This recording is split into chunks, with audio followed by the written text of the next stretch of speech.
Medical का विकास कितना हुआ है सबसे पहले तो बिहार की जनता से पूछ लीजिए।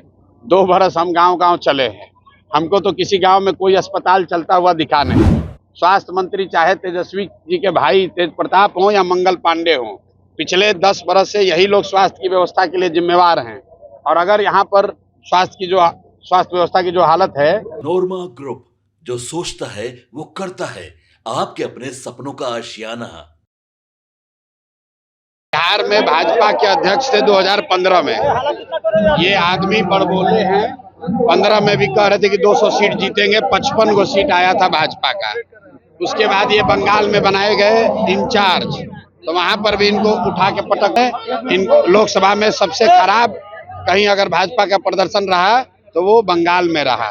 अब यहाँ पर आए हैं और यहाँ पर उनकी छवि क्या है स्वास्थ्य मंत्री के तौर पर, ये हमको बताने की जरूरत नहीं है। कॉटन बैंडेज में पैसा लेने वाले लोग प्रशांत किशोर के बारे में बोलने का दम नहीं रखते हैं। और ये आदमी कोरोना के टाइम में, जो मैंने कल कहा कि जब कोरोना हुआ तो उस समय बिहार का स्वास्थ्य मंत्री मंगल पांडे थे। और जो यहाँ पर अफरा तफरी मची, जो सबसे कम टेस्ट यहाँ हुआ, लोगों को जो परेशानी हुई, उसके लिए ये आदमी जिम्मेवार हैं, कुछ हद तक जिम्मेवार हैं। और ये किस मुंह से बात करेंगे? अभी कल परसों तो आप ही लोग न्यूज चलाए हैं कि ये वो स्वास्थ्य मंत्री हैं एनएमसीएच में, जहां पेशेंट का पैर चूहा कुतुर रहा है। और ये सब आदमी, ये सब नेता को शर्म नहीं आ रहा है। और फिर भी पर इलाज भी हुआ कंपाउंडर के द्वारा। अरे भाई, मंगल पांडे इसी के लिए जाने जाते हैं, खाली मुंह बड़ा है, बड़बोले व्यक्ति हैं, ना राजनीतिक तौर पर कुछ कर पाए जीवन में, ना प्रशासनिक तौर पर कुछ कर पाए हैं। दम हो तो इस बार पहले बीजेपी वाला दबाव बनाए हैं, आपको बता देते हैं, खुलासा कर देते हैं। इतना इनका हालत खराब है कि मंगल पांडे पर बीजेपी के शीर्ष नेतृत्व का दबाव है कि इस बार चुनाव लड़िए, चुनाव लड़के दिखाइए। क्योंकि आज तक की चुनाव नहीं लड़े हैं, सब रिकमेंडेशन वाले लीडर हैं, नॉमिनेशन वाले, लड़ने वाले लीडर नहीं है। वो तो कह रहे ख्याति प्राप्त करने के लिए आप लगातार उनके ऊपर बोल रहे हैं। किसकी ख्याति प्राप्त? मंगल पांडे के। अब भाई बिहार के जनता से पूछ लीजिए कि मंगल पांडे बड़ा नाम है कि प्रशांत किशोर बड़ा नाम है। आप तो कई मुख्यमंत्री बनाए हुए हैं, क्या बिहार बदलाव यात्रा पे निकले? 4-5 दिन नहीं हुआ, आज तीसरा दिन है। 2 दिन में, एक दिन मांझी में था, दूसरे दिन एकमा में था, और आज तीसरे दिन सिवान आया हूँ। 5 दिन यहाँ रहूंगा।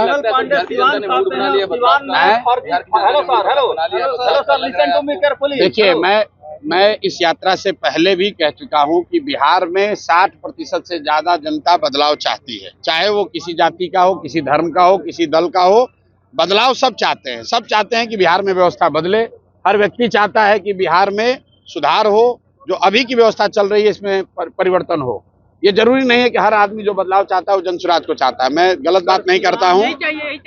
लोग बदलाव निश्चित तौर पर चाहते हैं। अब अगले 5 महीने में जनता के सामने ये विकल्प है कि जो पहले से 30-35 वर्ष से जांचे परखे दल हैं, क्या वो बदलाव ला सकते हैं? उनको जनता वोट देती है कि उनके सामने एक जो नया सशक्त ईमानदार विकल्प के तौर पर जनसुराज का ऑप्शन है, वो जनता जनसुराज को चुनती है। बदलाव तय है। निजाम, बिहार का निजाम नवंबर में बदल जाएगा, नया मुख्यमंत्री बनेगा, ये लिख के ले लीजिए। बदलाव तय है, कौन बनेगा उसका फैसला अगले 4 महीने के लोकतांत्रिक लड़ाई में तय हो जाएगा।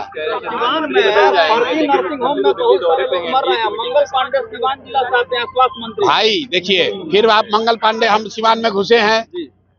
सिवान में भाजपा के लोगों से जाकर बात कर लीजिए, जो लोग राजनीति करते हैं। हर आदमी अगर एक व्यक्ति को दोष ठहराएगा तो जिस व्यक्ति का आप नाम ले रहे हैं उसी को दोषी ठहराएगा। कि भाजपा का पूरा संगठन, भाजपा के जो ईमानदार यहाँ कार्यकर्ता रहे, लड़े हैं, वो सब आदमी भाजपा छोड़कर दूसरे दलों में है। क्यों? वो एक ही व्यक्ति को दोष ठहराएगा। हम आज सिवान में आए हैं, मंगल पांडे में दम है तो दिखाएं कितना दम है। जनता सामने खड़ी है, हमको मंगल पांडे जैसे से डरते थोड़ी ना है। को चैलेंज कर रहे थे, मंगल पांडे को चैलेंज कर रहे हैं कि मेरे शासनकाल में मेडिकल का विकास ज्यादा हुआ था, मंच पे बुला रहे हैं। आप भी मंच पे भाई ऐसा है कि मेडिकल का विकास कितना हुआ है सबसे पहले तो बिहार की जनता से पूछ लीजिए।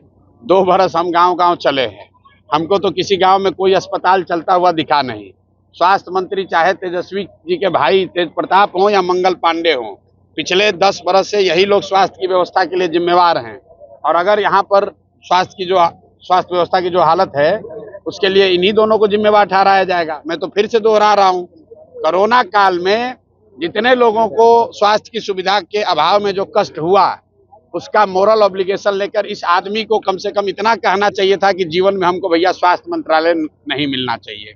लेकिन ये आदमी फिर से स्वास्थ्य मंत्रालय लेकर उसमें घूस लेना, भ्रष्टाचार करना, घर घर की बात है, सब आदमी जानता है। अब ये बयान देंगे तो कल कहेगा कि लीगल नोटिस भेजेंगे। तो आपको ये भी बता देते हैं, और मंत्री हमको बोला था कि हम लीगल नोटिस भेजेंगे, अनलीगल नोटिस भेजा, उसके बाद के आगे बढ़ने का हिम्मत नहीं है। प्रशांत किशोर राजद नहीं है, राजद के नेता नहीं है। हम बालू और शराब का धंधा नहीं करते हैं, चोरी नहीं करते हैं, किसी पद पर नहीं है। सरस्वती की कृपा है, अपना कमाते हैं, अपना खाते हैं। मंगल पांडे और इस सरकार के जितने उगाही मंत्री हैं वो प्रशांत किशोर को डरा नहीं सकते हैं। जो दिन में जो मन हो कह ले। पनोरमा ग्रुप, जो सोचता है वो करता है। अगर ये वीडियो पसंद आई और वह बिहार के राजनीति और बिहारियत से सरोकार रखेनी तो सब्सक्राइब बटन दबा के चैनल के सब्सक्राइब कर ली। ओजे एगो घंटी बा, ओकरा बटन दबा देला से कुल सटीक और मारक खबर रुआ मुफ्त में मिल जाई। अगर रुआ पत्रकारिता के हमनी के नया प्रयोग में सहयोग कर चाहतानी तो ज्वाइन बटन दबा दी। पेटीएम नंबर नोट कर ली 9386816700। धन्यवाद।